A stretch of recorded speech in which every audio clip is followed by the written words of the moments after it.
پیغمبران مردمان را غم میخوردن که دوزخ نروند والله. لیکن موعظه نصیحت برای همین است که ای برادر تو گمراه نشوی، تو دوزخ نروی، در عذاب گرفتار نشوی، در دنیا شرمنده نشوی. دین اسلام مردم از شرمندگی نجات میدهد.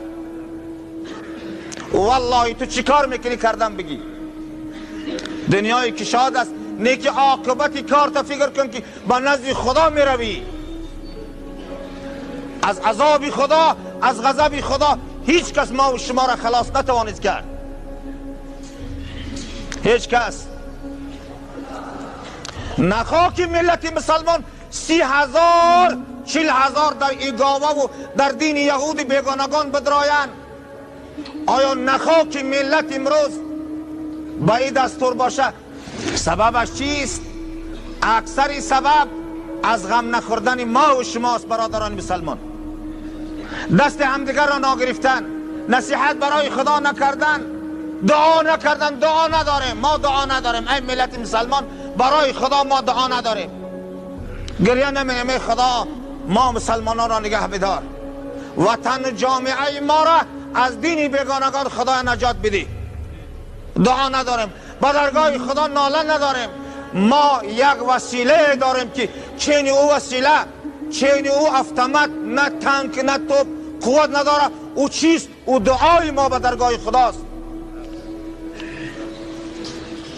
و رسول علیه السلام پیغمبری بر حق فقط دعا میکردن. ما و شما دعا نداریم، به درگاه خدا ناله نداریم، نصیحت نداریم.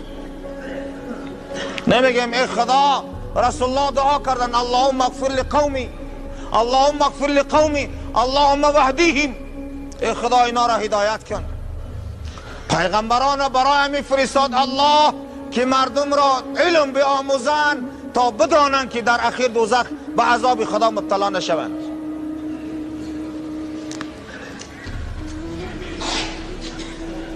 دیگه غرض نیست ای به هم برادر مسلمان. پیغمبران روز دعوت میکردن، شب عبادت و ناله میکردن که ای خدا این ملت، این بندگان تا خودت هدایت کن.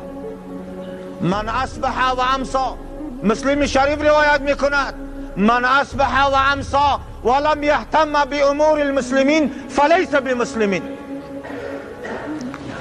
کدام کسی او آتای، او آنه، او عالمه، او ایشانه، مسلمانان اخلاق شو ویران شد، از راه اخلاق پاکی گمراه شدن. اگر او ذکر نشود،